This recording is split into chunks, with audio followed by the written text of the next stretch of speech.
Welcome back, everyone, to another episode of Now That You Mention It podcast. We still have not actually said it yet. Yeah, I told my dad. we actually stink at this. I think it needs to be like a running joke now, where we just don't ever say that. I Phrase don't think we ever will. No. So if you guys hear us say that phrase, I don't know what would happen. Because now that I'm mention thinking it about it, now that we called it Now That You Mentioned It, there was a phrase that I keep saying. Nah, fam, it ain't about that cuh. I mean that one, Okay. but it was something else, and I'm just forgetting it. But instead of like, oh, now that you mentioned it, something else. As I heard it, the way I heard it, I think it actually is the name of the podcast. Yeah, that's the way I heard it. The way Micro. Oh man, that's a good podcast. All right. Well, hope you all have had a fantastic week. I hope you guys have been dying for the next episode to come out. Yeah. We want to make sure that we get these out consistently. So far, we've been perfect. Yeah. Yep. This one will be 9 out of 9. That every Monday. Yep. But Elijah, how have you been? So far so good. Speaking of fans wanting to listen, it's kind of cool. I got a text from a friend that I knew from.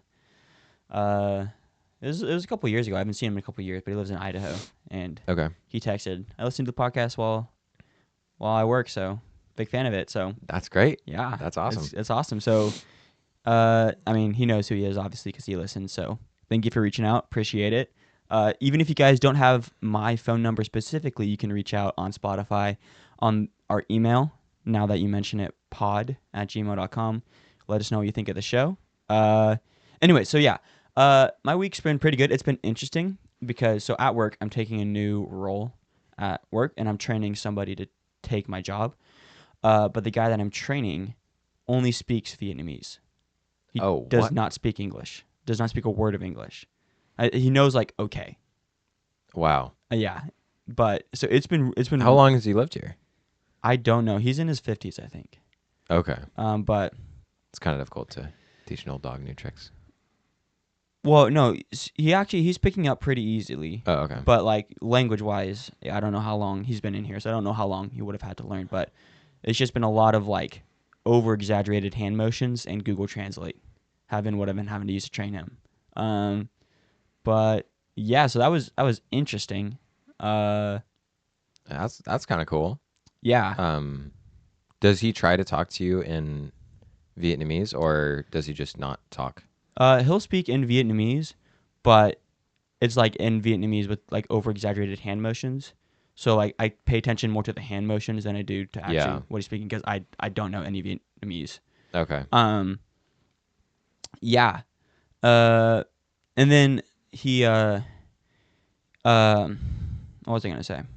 I don't know what I was gonna say. I'll just go with my highs and lows. All right. I'll start with my low. I promise that my highs and lows will be the only time I talk about soccer this episode.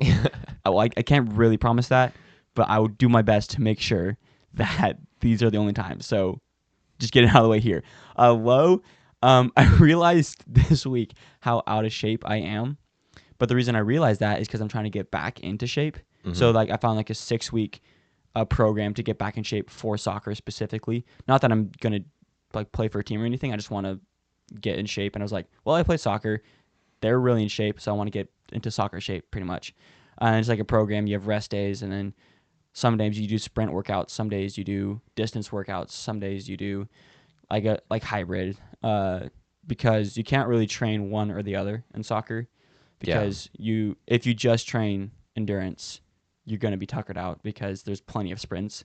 If you just train sprinting, same thing. Yeah, because you run so much. Yeah. So that's my low, kind of with like a but I'm getting better at it. What do you mean you aren't gonna play for a team? We got Rohan United. Oh yeah. Well, I'll get back to you after the episode there with some information. But all right. And then my high, when did this happen? But in like the middle of last week, Barcelona, who if you guys listened to the last episode, that's one of my favorite teams, they clinched the La Liga title. So they won the league. So the way that works is just all soccer leagues do this. So whenever a team plays another team, the winner gets 3 points, the loser gets 0 points, and if it's a tie, both teams get 1 point. And then those points just add up. Then at the end of the season, the team with the most points wins the league, and it's a pretty big achievement. Uh, and but this year it was just Barcelona mathematically won it before the season even ended because there's no way the second place team could have gotten ahead. So Barcelona won. Um, yeah, and I'll also, this is another soccer thing, but every day after work, my younger brother who's 6, he'll come up and be like, "Oh, lad, do you want to play soccer with me?" So he's really getting into it now. So That's so that's cool. pretty cool. I'm excited to make him into an absolute legend. He's getting on pretty the good. field, He's getting on the pretty good. pitch. The difficult part is, he doesn't take like losing super well. It's not like Mhm. the fact that he lost. It's just like he kind of like takes it hard on himself, which like Okay. I do a lot. So I'm really trying to make him like it's okay to mess up. Yeah. Like it's okay if you didn't do Mm. something right, but Like just the, learn from your yeah, mistakes. the most important part is not if you lost or if you won. It's what you do after you lost or you won. So, but I mean, he's only 6. Yeah. So Yeah. he's got plenty of time to learn that. But like I said, he's doing really well. That's awesome. All right, That's how about awesome. you? How was your weekend? It was good. I mean, I worked a lot. We actually got a surprise day off, which was nice. Oh, that is nice. Because I mean, we were working so hard. We got 9 trees down in one day. Holy crap! Yeah. How tall were the trees? They were good 100 feet, probably. Some of Okay. them. And then some of them were around So that's like a little 60. over 90 feet. Yeah, yeah. Yep. Pretty close. Yeah, yeah. And I actually got to chunk down one of the trees. So far, it's the highest I've been, Okay. which was 110, 120 feet. And that was wild because I was taking off. I mean, I got the whole thing down in an hour, and I was taking off basically 6 to 8 foot chunks, Oh wow. and they were huge. And so, like, trying to maneuver them was very difficult. And there's a couple times where my flip line could have been yanked out from the tree, but luckily it was not. And then I would say my low. Well, let's just go with my high first. My high was probably the work day Yesterday. yesterday. It was super fun. We went out to a friend's farm and helped him with chores around the farm, spread bark, spread gravel, and most importantly, And the longest. yeah, we took about, I would say, like 3 hours. 3-4 hours. Yeah, Pretty 3-4 much. hours. Getting these stalls mucked out, and it was not your usual There was just so like much. mucking out of a stall. He hadn't done it for a good 6 months, so and I think they have like 6 or 7 cows. You don't 6, 7. 6, you 7. say Yeah. They might have more. they were off in the other pasture. I couldn't really count them. But there's 2 stalls which are pretty small. Yeah. And it was a good 1.5 foot of trampled on hay and manure. Yeah. When it was in the stall, like it looked like a lot, but I didn't realize how much it actually was until we took the wheelbarrows out to dump it, Yeah. and just how much was lining the path that we just kept on dumping Yeah, because we put it on the path that the cows walk on. because they just trample it. Yeah, and so just where the bare dirt was, and it was a very long stretch. Very long. Yeah, it was pretty crazy. So that was my high, and then my low was at the beginning of the day, absolutely destroying my thumb on a wheelbarrow. I was being stupid and was running with it, and they've got railroad ties like lining their lawn, and I had made it up before, and then it just smacked that lip on the wheelbarrow, and Yeah, and that was I like was at a good jog. it was like within 15 minutes of you getting Yeah, it. It was yeah. not that long, and then we had And like so- 5 hours of work after that. Yeah, so it was a bit swollen. Still is a little bit swollen, but yeah, I feel like every week it's just a new injury for me, and that's my low. Well, But I mean, you're that's young. kind of a You can good. take it. Yeah, it's kind of a good low to have. Yeah. Instead of like, oh, I'm depressed and Well, it will be. It's like a good low because your injuries come from working, If your Yeah. injury is like, oh, my knee keeps like spraining or something, just because I'm walking, Yeah. or like my knee is out of place, or I tore a muscle today. No, not tore a muscle, but like for me, I need to stretch more, which is what I'm doing with this like getting back into shape thing. Yeah. Uh, and so the day after I did the first workout, my hamstrings were so incredibly tight, like Oh because I yeah. hadn't used them in a little while. Yeah. And then it was like it was a sprint workout the first day, it was a rest day at the second, and then it was a distance one. And when I ran that distance, it actually like helped him like loosen up because it was like you run a mile, you rest 5 minutes, you run a mile 10 seconds faster, you rest 5 minutes, then you run a mile 5 seconds faster than that last one, and then you're done. But Okay. doing that running helped to like stretch out my hamstring. So Yeah. Yeah. And that's one thing that is kind of interesting is like I don't stretch before work, which is and you're probably doing pretty physical labor too. yeah, which would probably be a good idea, but I don't know. I Well, you're just get young. right to it. I think if I was older and I was doing your kind of work, I would be more concerned about stretching. But Yeah. I got years ahead of me to stretch. Oh yeah. But no, because like But we do need to keep our muscles in good I've condition. always had like super tight legs, like since I can remember. I've always had super tight legs, so I've never really been consistent in stretching. So I'm trying to get back into Yeah. it. You've also got a lot of muscle in there. So I do, yeah. yeah, you smiled. Aw. Aw. All right. Well, I mean, we've got some other things to talk about. One of them being a more more just interesting topic. yes, interesting but serious. Yeah, Um, we're not trying and to like completely bring down the mood right now, but yeah, but it's just something that people might want to think about and kind of maybe they've noticed it too. yeah, yeah.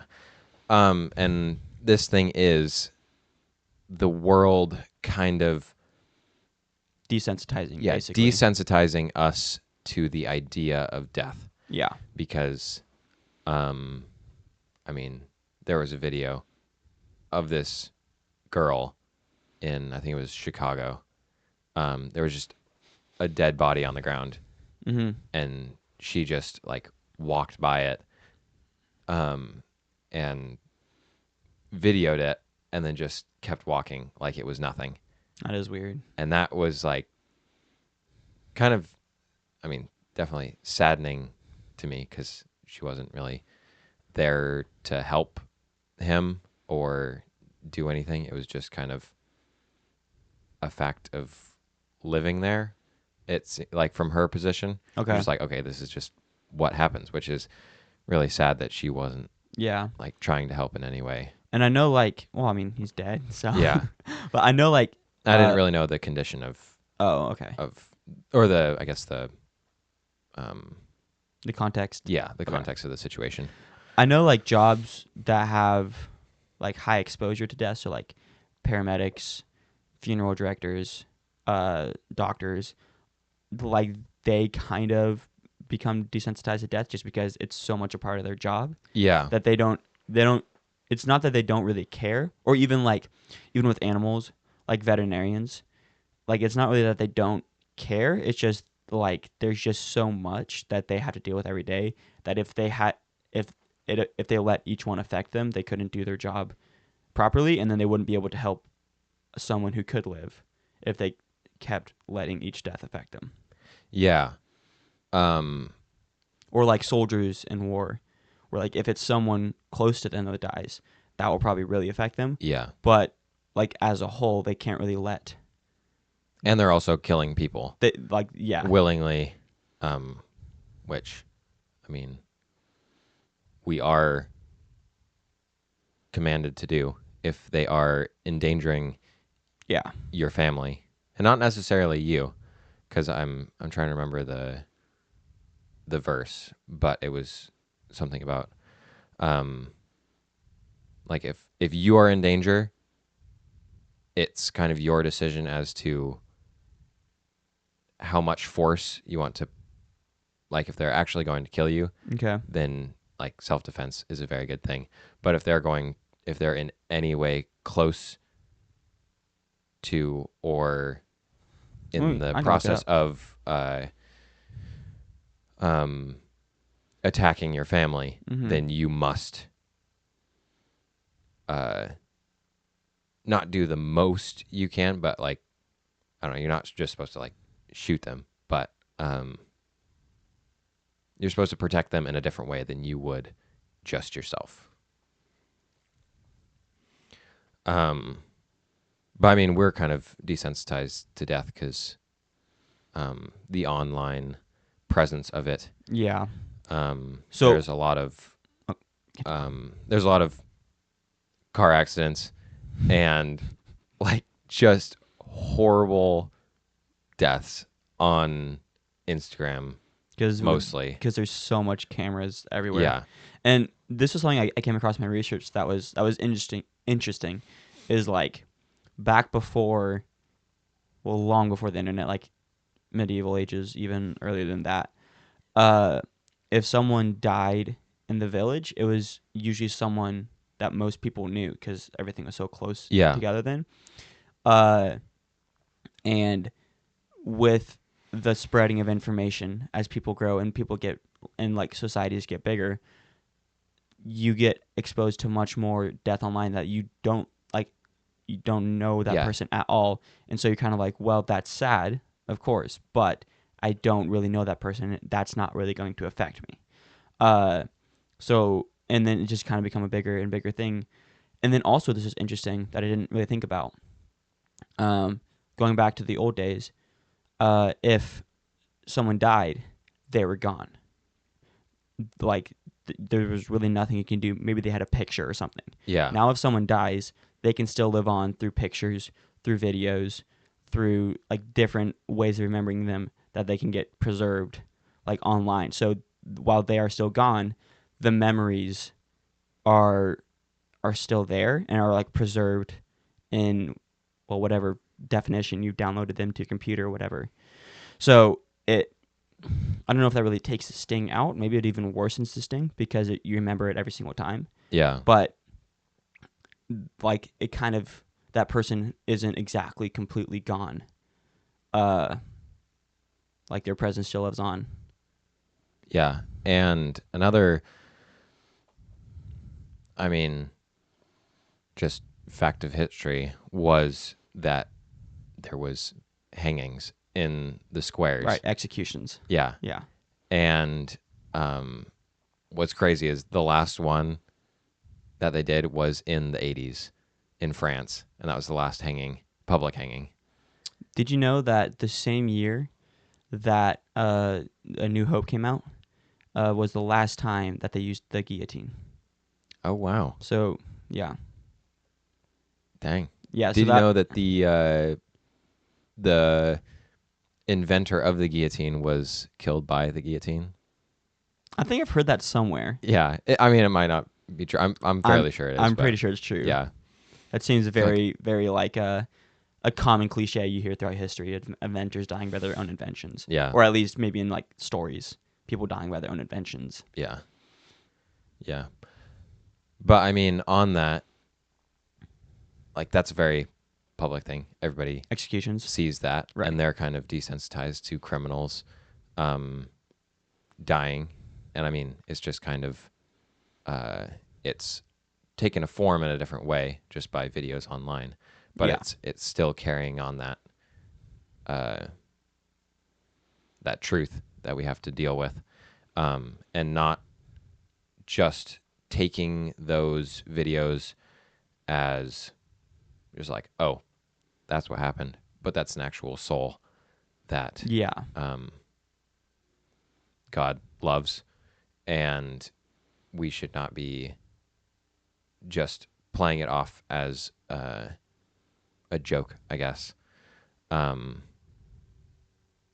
yeah, I don't know. yeah. And I think something else that kind of, as a culture, makes us more desensitized to death is how much it shows up in forms of entertainment now. So Yeah, like in movies, plenty of characters die, and like sometimes like the character will die and it will be like, oh, they passed away or they were poisoned or they died in another scene or whatever. What in some movies the gore is just like extensive and next level. Like Yeah. you'll see so much and it's so graphic that if you see enough of that, the average death doesn't really affect you that much because it's like, oh, I've seen, and of course it was an actor, it's all fake and everything in the movies, but they're trying to make it like a real thing. So uh, seeing something as graphic as that, and then going back and reading the news that so and so passed away in their sleep, like some influential person, some passed away in their sleep, like, oh, that sucks, and I'm sorry for the family and that, but it doesn't hit you the same. Yeah. And then of course then you go into to video games where you can actually play as a character that's killing other people, and then in Yeah. Fortnite you can emote on them. Yeah. Like you can play as Darth Vader and he's going to be killing, I don't know, Peter Griffin from Family Guy, and you can Yeah. emote on them. So it's like Getting gritty on their body. yeah. So it's become a much more like ingrained in entertainment. And Yeah, and little kids are playing that. yeah, And I mean, it is kind of just it's very cartoony. It is very cartoony, but um not all games are like that. yeah. Yeah, and I think that makes me think of going back to filming or films. Mm-hmm. The movie Fury, like that is a very gory Oh yeah, World War II movie, and that was more pointed towards anti-war, not really propaganda. It's just a fact of war that yeah. deaths like that happened, and way worse deaths happened. And I think Um, something that's different between movies like Fury or shows like Band of Brothers, Yeah, where they're kind of showing what happened, and then you have movies like Deadpool or Bullet Train, where the gore is more for entertainment. and it's more dramatized and Right. kind of celebrated actually. It's more to create a shock factor rather than just portraying what legitimately happened Yeah. in times of war. Yeah, and I think Fury and Band of Brothers do a good job at making those scenes more not like saddening, but they make I don't know, it makes you feel There's a gravitas to it. yes, Yeah. yeah, and it's not just this person died by their eyes bleeding out of their head or whatever on Yeah. Bullet Train. Well, it was poison, wasn't it? Yeah. Yeah, there's that, or when the guy stands up on the train and Oh, yep. gets, Yeah. yeah, all kinds of different stuff like that. And then especially in Deadpool, because it's a very like it's designed to be like a comedic movie. So I have not seen it. Okay, it's a very like there's a lot of gory scenes that are then like Oh, yeah, and he can't really die. comedic. Yeah, because like he got ripped in half, and he you're like tiny little feet starting out of his hips and everything, and it's just green. So yeah, he basically can't die.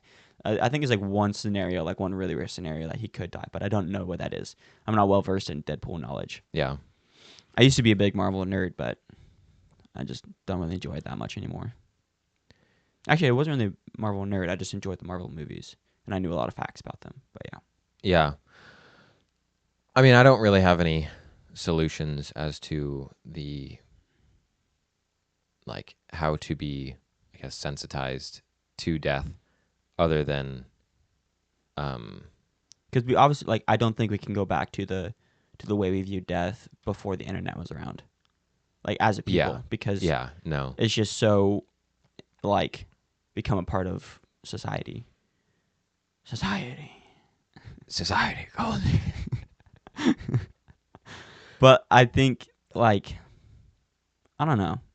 I mean, we're young comparatively, so I don't know how much advice we can actually give on this, but I'll say what I like. Well, going back to something that we do know stuff about, or at least like fairly like for fun, are video games. Mhm. Like I haven't played it in a little while, but Fortnite or Call of Duty. is Call of probably Duty. the- Call of Duty the probably big one, 'cause probably the more- biggest one that people know. more realistic. More realistic. They're making it more realistic as well. Oh really? Yeah, they've got I think 9 sections as to Oh, where you yeah. get shot and how your body reacts and the blood and everything. It's like Yeah. Yikes. And then, well, like there's just a bunch of different shooter games, and I I'm not gonna say don't play them.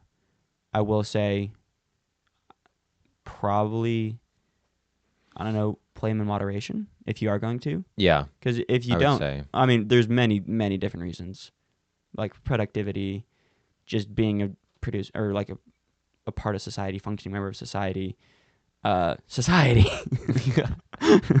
And I think, I mean, that kind of goes for me. I've definitely cut down, especially since I don't live by myself anymore. Yeah. Um, like I would play so much, and now, uh, I have things that I have to do, um, as well as just hanging out with my family more instead of secluding myself. And Yeah. so, um, yeah, I don't know. That's something I need to work on. So, Yeah. And like me personally, I don't have a problem with myself playing video games like that. Uh I just I don't right now. I play, well, FC 25, so a soccer video game. Dang it, I brought it up again. Sorry. I play that. I play Forza Horizon 5, a racing game. Which you can get into some pretty brutal crashes in that game, but you don't yeah, see anything. It's just the car getting crumpled. um yeah. Yeah, and I guess dealing with like especially shooter video games, that's probably just a like, do you think that you can handle that? And if yeah, you're of the age where it's not up to your parents anymore, uh, and you're comfortable with that, okay, go for it. Like, we're not going to tell you not to. And if your parents are still in charge of you and they're okay with it, okay. But I think if you're someone who's like, oh, I don't think I can probably handle this, probably don't. I think that's probably true for most scenarios. Like, if you don't think you can handle something, uh, like if you think, oh, I'm gonna eat too much food, maybe just eat a little. yeah. So just It's just just in in general. moderation. Yep. Yeah. I mean, we're all going to be different when it comes to that. So, Yeah. All right. Do you have yeah. any like final closing statements here about? It's kind of a bummer topic. Yeah, it So kind of is. so we try to keep it not super dark and depressing, just kind of more of a factual, objective, and maybe like a like why. But we like, so this is something that maybe you guys have some thoughts on. So feel free to let us know if there's anything that we missed that you guys thought we should have touched on.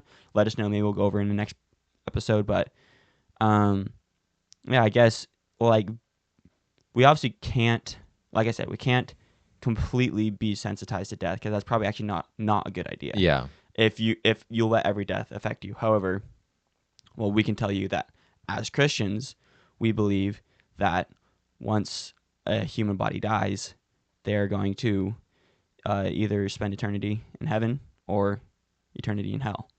And there might be some theological disagreements from other people, but basically, what you believed on earth, whether Jesus Christ died for you, that determines, well, eternity in paradise or eternity in torment. So, uh, every time you hear about somebody dying, or you see it on the news, or you scroll past it on Instagram or TikTok or whatever, their soul is either with Jesus or in hell, Yeah. and that And that is a that is a scary thing.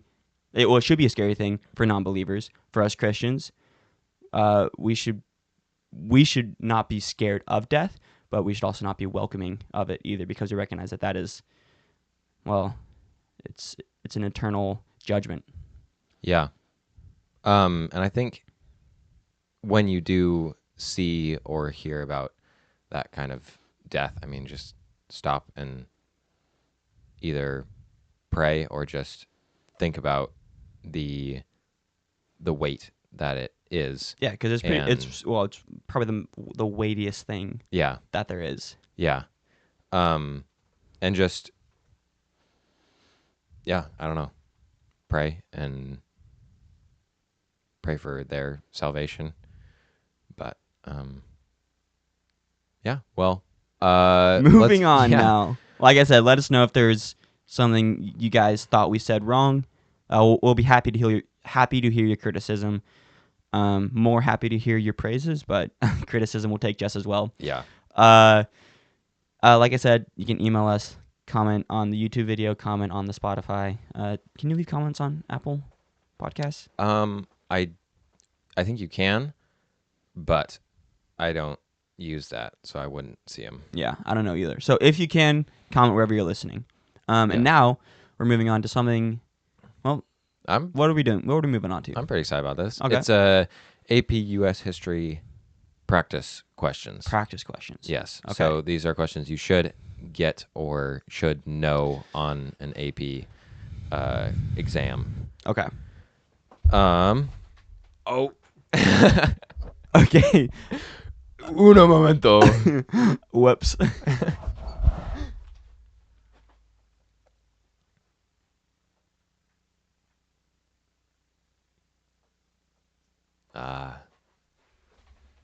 All right. Well, if the camera is messed up, we just had to do a little fix. Okay. Sorry for those on YouTube who just saw the thing. Well, maybe you saw it. Maybe we edited it out. Okay. Anyways, all right, AP back US to it. history quiz. Practice quiz. Questions 1 through 3 refer to the following quotation. So it's going to give you a little blurb, and then from that we have to deduce as well as just have general knowledge of history to answer the next 3 questions. Okay. With the cotton gin, a single operator could clean as much cotton in a few hours as a group of workers had once needed a whole day to do. Soon, cotton growing spread into the upland south and beyond. Within a decade, the total crop increased 8-fold. The cotton gin not only changed the economy of the South, it also helped transform the North. The large supply of domestically produced fiber was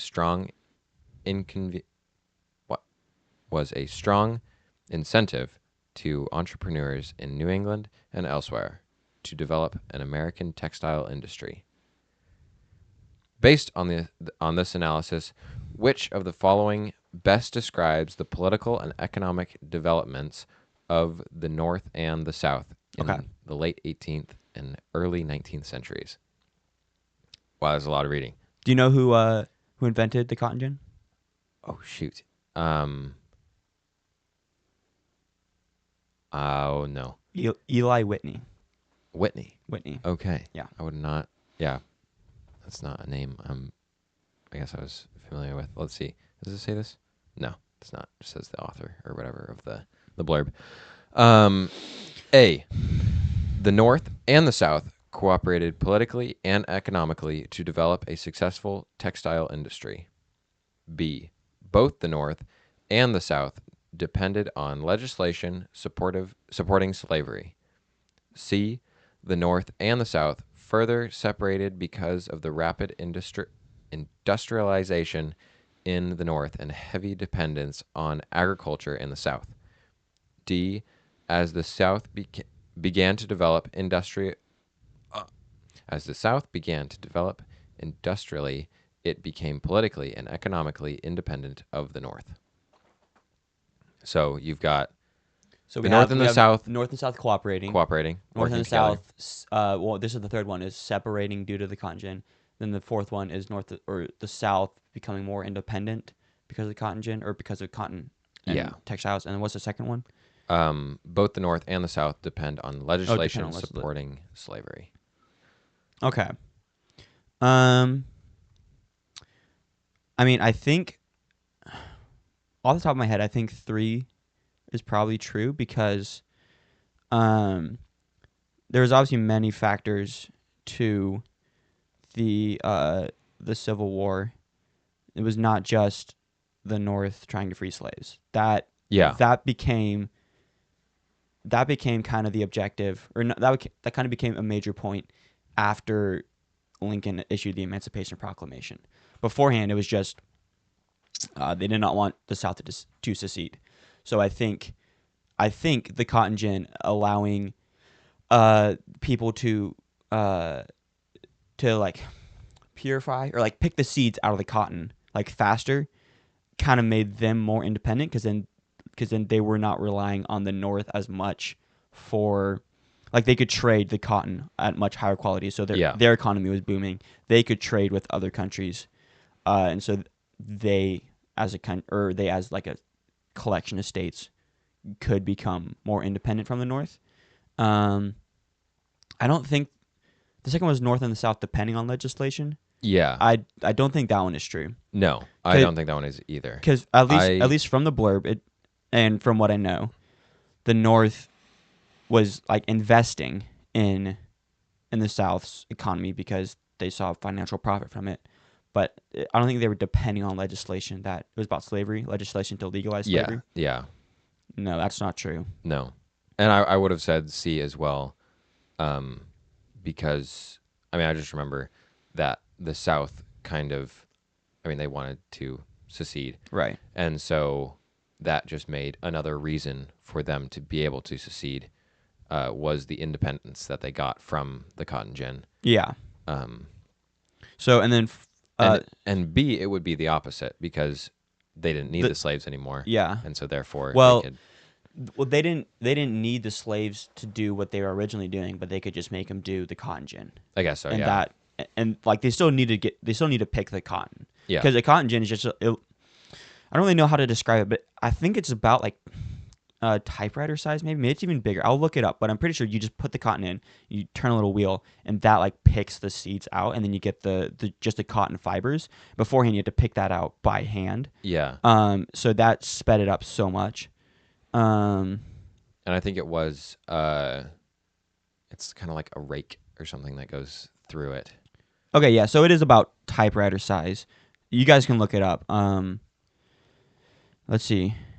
Let me look at You the. can take a screenshot and we can put it up Oh, I for could. those on YouTube. Let me get a good. So Well, we can just do that afterwards. true. We Yeah. can just put the screenshot up afterwards. Yeah. So hop over to YouTube if you don't want to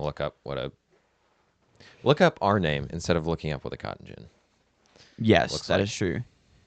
Yeah, Whitney never invented the machine to harvest cotton. It still had to be picked by hand. Okay. Yeah. So that it just So allowed it's just less work. it just allowed it to clean up the cotton much faster. Yeah. Okay. And then as the South began to develop industrially, it became politically and economically independent of the North. So the first Okay, one, so first one is North and South. They're working They're together. working together. I don't think that's true. No. I mean, well, North investing, like you could see that as them working together. I guess so. But and then the fourth one is what's that? As the South began to develop industrially, it became politically and economically independent of the North. So the North C, they further separated, and then D is they fully separated. Yeah, is there like an answer that we have to go off of, or is it just because Oh, I'm gonna go with C. okay. I think it's at the end. Okay, all right. So there's another question now. There we go. We got it right. It was C. Yeah. Okay, That's that makes sense. yeah. All right. The cotton gin's impact on society is analogous to the impact of all of the following Inventions. invitations, except Okay. A, the assembly line, B, the telegraph, C, the sewing machine, and D, the application of steam power to factories. So, telegraph, sewing machine, assembly line, Yes. and steam power. Steam power. Okay. So is what? Oh my god. Not invitations. Innovations. Innovations. I was like, what is this? Okay. I just had to look at it for a second time. So, and we have to find the one that's like not like the others. Yes. So I think sewing Innovation except. machine and telegraph pole are part of that group. That like I don't think those are the answer because those are like breakthroughs. Yeah. So the telegraph line broke through in communication because then, well, that basically bankrupted the Pony Express. Like Yeah. that made that almost completely useless. You could get messages across the continent like almost instantly. And sewing machine, like obviously, like that made sewing so much faster. You didn't have to do things by hand. The assembly line, I I might consider that a breakthrough because like that kind of revolutionized how you actually make things. Yeah. And then steam power. But did they need steam power to be able to? Off the top of my head, I think the answer we're looking for is the steam power one. Okay. Because okay. Read the answers how they read it. How they wrote it again. The full thing. Yeah, just like Okay. the full thing. The cotton gin's impact on society is analogous to the impact of all of the following innovations except the assembly line, the telegraph, the sewing machine, the application of steam power to factories. Okay. The application of steam power. So I'm between the first and the fourth. And so I think I'll give you reasons why I think it could be either one. So I think it could be the first one, the assembly line, because like I said, that revolutionized how you actually make things. Like you have one person doing one specific task, Yeah. and then they just do that over and over again. So they're going to get really good at doing that one specific task, and you can make parts much faster. And then the steam Ford versus Ferrari. right, exactly. You have one guy building the whole thing versus one person just putting. Yep. And Ferrari makes one car in the amount of time that Ford makes, I think it was 3,000. Yeah. Yeah. And then the steam power one, like if you have, I can't really think of anything that would require this, but if you have machines that originally require A mill. Mills yeah, like were if big steam power. like if you could use steam power to power that. But okay, so I think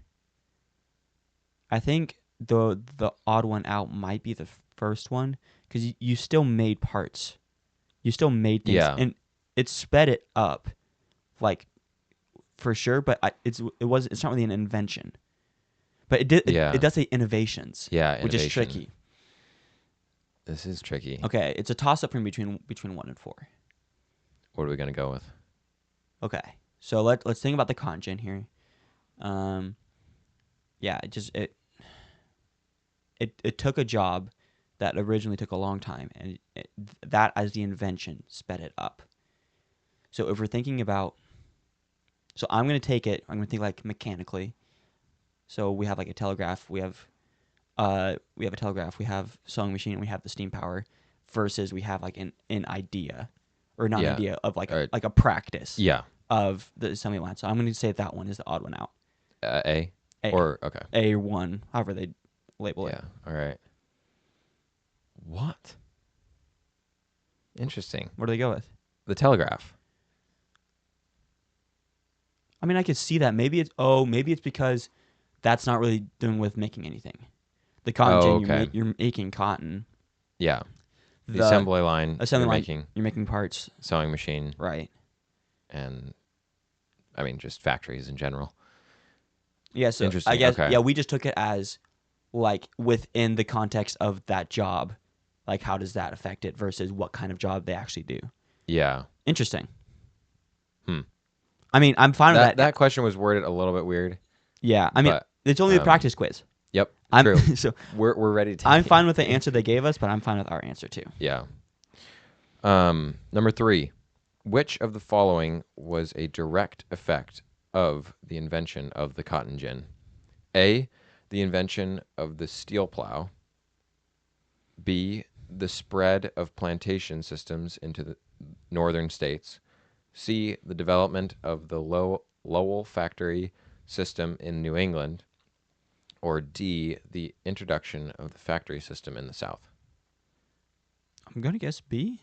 That's the one where the plantation spread. Yeah. Okay, Into I the north, I- into the northern states. into the northern states. Was a direct effect on the invention of cotton. Well, some of them had The steel names. plow. Some of them had names that weren't even in the thing, like the Lowell Steam or Lowell Factory. Yeah. Was that? Lowell. It's just a guy's name, I think. Yeah, I mean, Or- was that in the blurb? Like, do they expect us to know that? Just Oh, from our previous studies in this AP history class, or Um, because I don't remember that in the blurb. no, they don't say anything about that. Oh, they do say the large supply of domestically produced fiber was a strong incentive to entrepreneurs in New England and Oh, elsewhere to develop an American textile industry. go down. There's one answer had New England in it. Yeah, that was the little factory system in New England. Let's go with that one. Okay. Yep, go with that one. Lock All that right. in. Yep, Let's go. we are correct. I'm submitting it to the government. I don't even know. So I got 2 out of 3, or we got 2 out of 3. We did get 2 out of 3. Um, I'll give us 2.5 out of 3. yeah, I think so. I like our answer if we took it how we interpreted it. Yeah. But Yeah, but that's not the way it's going to be on our AP. So no. Well, do you know what AP stands for? no. Advanced placement. Oh, Yeah, it's just a type of class. it's just okay. Yeah. So you have history and then you have like AP history, which is like the smarter students do AP history. Oh, that makes sense. Yeah. Okay. Yep.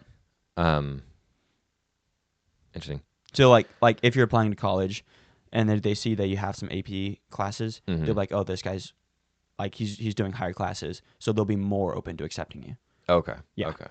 So if you guys are in high school and you want to go to college and you have a school that offers AP classes, I would recommend taking them. Yeah. I mean, I didn't go to a school that had AP classes, but take the classes. I mean, for your own benefit, and then it'll help you if you want to go to college. Yeah. Now we're on to some to fun news. history news stories. I don't know Yeah. what you have. I've got some history, so Oh, let me find it. It was in the app here, but I need it closed, so I'm almost here. Mine is I don't know when this happened, but I was scrolling and I found it. I just thought it was a really interesting one. So, have you as a kid, or I guess even today, were you ever scared of like monsters in your closet or like things underneath your bed? yes. Mostly just things chasing me up the stairs. Ooh, another weird one. Uh-huh. I would always go out, or like when our garbage was full, I would go take it out and we have to run across the lawn. And I was always scared of a sniper on the roof of our shed. Dude, when I was You can't see anything over there because it's all dark. my grandpa, he took Ethan and I to like a chess club when we were younger. Okay.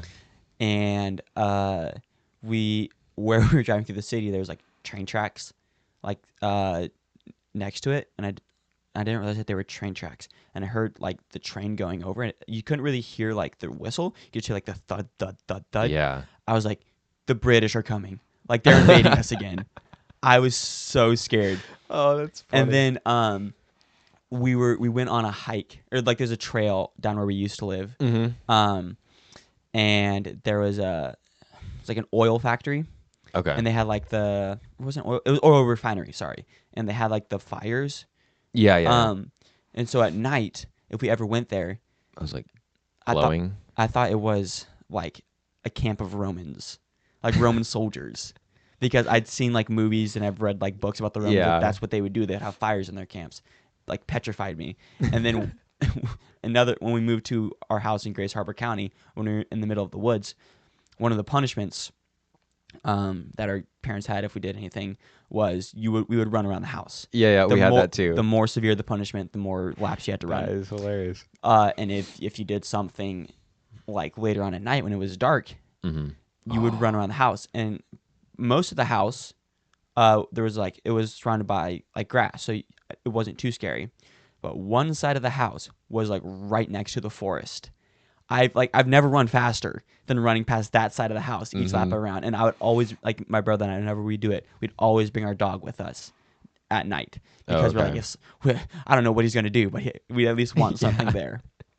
Okay, so this story is about it's a toddler. I don't know how old she is. I think she's 3, I think, but she has a really weird fear of something being underneath her bed. Do you want to take a guess of what she thinks is or who? It's a who of who she thinks is underneath her bed. Barack Obama. No. Oh. It's John Wilkes Booth. Oh. So her and The her assassinator of of Lincoln. Abraham Lincoln. So okay. So Cassie Litton and her family were in Washington, D.C. for Thanksgiving when they decided to visit the Ford's Theater Museum as part of the trip. I've been there at the Ford's Theater Museum, yeah. Oh, wow. While walking around the museum, Litton told her 3-year-old daughter Lainey that they were at a historical site and needed to be respectful. Cassie then gave Lainey a brief overview of what happened at Ford's Theater, noting that someone named John Wilkes Booth had hurt then President Abraham Lincoln. So she was very fixated on Abraham Lincoln the whole rest of the trip. When they went to the Lincoln Memorial a few days later, Lainey recognized the statue as the man that got shotted. And Cassie recalls from that day forward, Lainey had a new fear. So basically, and she made like a video of it that like her daughter is like scared to death. Like she'll make sure mom come check to make sure that John Wilkes Booth is not underneath her bed. Interesting. Yeah, I mean, she's well versed in history then for a 3-year-old child. If you want to be scared of John Wilkes Booth, but That's funny. and well, like telling the stories that we just told, like we obviously like that is probably like it's like super dumb. Like of course the British are not invading us because I thought like they were redcoats marching into the town. Mm-hmm. Like obviously not, but for her, John Wilkes Booth is alive and real, and he's he's headhunting. Yeah. I mean, even with like the sniper across the lawn, it was just because we had a fence and the shed roofs are just like a perfect spot to snipe from. And I was like, there's got to be somebody who thought of that. So I've got to sprint and get back as quickly as possible. Yeah, it's funny what what we as young ones believe. Yeah. Let us know if there's anything weird that you guys were scared of as kids. Yeah. We'd love to hear it. Maybe we'll make a list of the best ones if we get enough. Probably not. Yeah. Probably not. We might get one or two. Yeah, that's So fine. sad. All right, let's hear your news story. All right. The dancing plague of 1518. 500 years ago, in July, a strange mania seized the city of Strasbourg. I think I've heard Citizens, of this. by hundreds, became compelled to dance, seemingly for no reason, jigging trance-like So weird for word. days until unconscious or, in some cases, dead. Ned Pennant Rhea on the... Oh, that was just kind of a plug. Interesting. He doesn't get any free plugs on our podcast. On a hastily built stage before the busy horse market of Strasbourg, scores of people dance to pipe and drums and horns. The July sun beats down upon them as they hop from leg to leg, spinning in circles and whooping loudly from a distance. Oh, sorry, that was a period. From a distance, they might be carnival revelers, but closer inspection reveals more disquieting scene. Their arms are flailing and their bodies are convulsing spasmodically. Ragged clothes and pinched faces are saturated in sweat. So basically, they got this They just all choreomaniacs. choreomania. Yeah, choreomaniacs. I didn't know Is, there I was guess, a word for that. what they're called when they Huh. get this kind of like disease that What- makes them dance. What do you think? I think they all just really had to go pee. Yeah. Just as a group, they all just drank a lot of water and really had to go pee. They died from that. Well, I mean, if you hold in your pee long enough, I guess so. Yeah. you'll destroy your kidneys. Or at least have a bunch of stones. That is true. Yeah. Yeah, so I was like, what? Yeah, I think I've heard of that. I don't know where, but Yeah, and they don't actually like know exactly what it was, but it was some sort of disease. is that there they got any to like where- recorded cases of that like since then? Do you know? I don't think so. I mean, I didn't. Yeah, no. It's always weird like hearing stories that like, oh, there's no way that's true. Like that was so old ago. That's so long ago was obviously a legend. But 1518 is right after 1517, which is when the Reformation was. And we all know that to be historical fact. Yeah. So it's like that's historical fact, but then like it's weird like balancing something that you think is so weird that it can't be true with something that you know is true, and they happen during the same time. Yeah. They're kind of I guess they base it, or sorry, it's saying there's another parallel, which is like the modern rave, Oh, to where, so they're thinking drugs. yeah, Okay. more drug related, but to have that many people, Yeah. How many just did the article say or that you read? it said I think it said like a couple hundred. hundreds. Yeah, That's pretty serious. There's a pretty large amount of people. yeah. Now I'm trying to find it. This article is What kind of huge. rave music were they listening to in 1518? I don't know. Well, something with pipes, drums, and horns. Um, but yeah, so it's just like They don't have glow sticks. They have torches. Like, wow, Yeah, that'd actually be crazier if you That throw would around be cool. torches. they should bring those to raves. They probably do. That's probably not a good idea. Yeah, You get a bunch of people that are probably underneath the influence with fire throwing around. yeah. Somebody's getting hurt. Yeah. Do you have any closing Uh. thoughts? None. I mean, I guess desensitization of death. Yeah. Do you have anything? Desensitization of death. Just, I don't know. Like, don't completely. Like, try not to purposely desensitize yourself. Yeah. Like, just be mindful. But yeah, I don't have any calls to action. Next week though, stay tuned for next week because hopefully Oh yes. we will have a special guest next week. So join us for that. And that one we'll make sure is pretty lighthearted Yeah. and pretty comedic. So if you guys felt depressed with this one, Just wait. just you wait. It's gonna Just get wait. nice and rowdy in here. Yeah, we're definitely hoping to have a guest. Yeah. Yeah, we're like 90% sure we'll have one next week. And Aaron, you have anything you want to say to the listeners?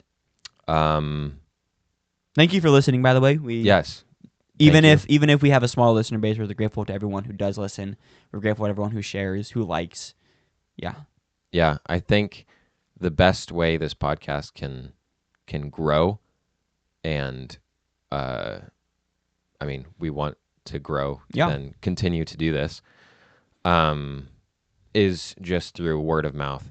So if you have a friend that listens to podcasts a lot or even Yeah. a little bit, and they might be slightly interested in kind of the subjects that we talk about, let them know.